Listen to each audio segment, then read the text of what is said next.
Assalamualaikum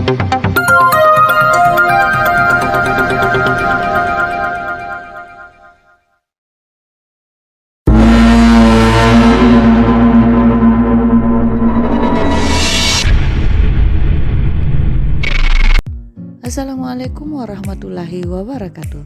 Salam guru penggerak. Bertemu lagi dengan saya Jumanna, CGP Angkatan 9 Kabupaten Pindrang, Sulawesi Selatan. Bapak Ibu guru hebat, kali ini saya akan membahas tentang demonstrasi konseptual modul 1.3 visi guru penggerak. Untuk merumuskan visi guru penggerak, kita dapat menggunakan pendekatan inquiry apresiatif. Pendekatan ini mengidentifikasi hal baik yang ada di sekolah dan mencari cara bagaimana hal tersebut dipertahankan dan memunculkan strategi untuk mewujudkan perubahan ke arah yang lebih baik. Untuk dapat menerapkan pendekatan inquiry apresiatif, maka langkah yang dapat dilakukan adalah dengan menggunakan metode Bagja. Bagja sendiri terdiri dari B. Buat pertanyaan utama, A. Ambil pelajaran, G. Gali mimpi, C. Jabarkan rencana, dan A. Atur eksekusi. Pada bagian buat pertanyaan utama, itu berisi tentang pertanyaan-pertanyaan untuk menentukan arah penelusuran. Pada bagian ambil pembelajaran, memandu bagaimana pengalaman positif dari individu, kelompok, atau komunitas lain yang nantinya akan kita jadikan sebagai pembelajaran. Selanjutnya adalah gali mimpi, berupa narasi keadaan ideal jika prakarsa perubahan telah terwujud. Pada tahapan jabarkan rencana, kita akan mengidentifikasi tindakan-tindakan yang akan dilakukan. Sedangkan pada atur eksekusi, tahapan ini akan membantu transformasi rencana menjadi nyata. Dan berikut ini visi guru penggerak yang telah saya buat, yaitu mewujudkan peserta didik yang beriman dan bertakwa kepada Tuhan Yang Maha Esa, mandiri, berprestasi, cakap teknologi, dan berbudi pekerti luhur yang berprofil pelajar Pancasila. Untuk mewujudkannya, maka saya telah membuat prakarsa perubahan, yaitu meningkatkan kreativitas dan motivasi belajar peserta didik melalui pemanfaatan teknologi. Adapun tahapan Bagja yang saya buat adalah pada tahap pertama, yaitu buat pertanyaan utama. Pertanyaannya adalah bagaimana cara meningkatkan kreativitas dan motivasi belajar peserta didik melalui pemanfaatan teknologi.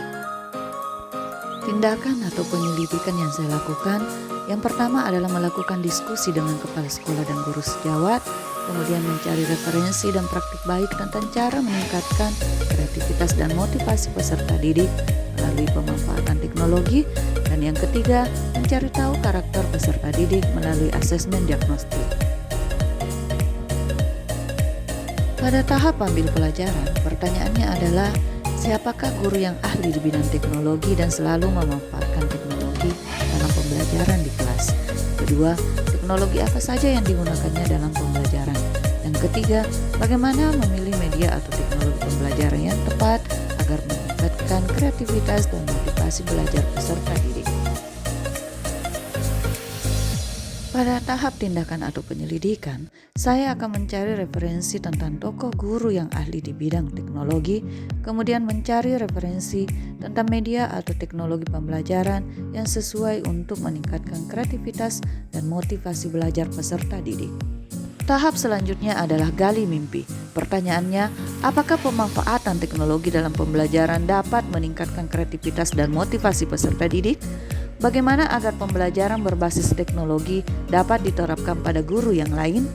Apakah ada keterkaitan antara pemanfaatan teknologi dalam pembelajaran dengan dimensi profil pelajar Pancasila? Sedangkan tindakan atau penyelidikan yang saya lakukan adalah yang pertama, membuat lembar observasi tentang kreativitas dan motivasi belajar peserta didik. Yang kedua, melakukan kolaborasi melalui tim teaching untuk memberikan pembelajaran berbasis teknologi.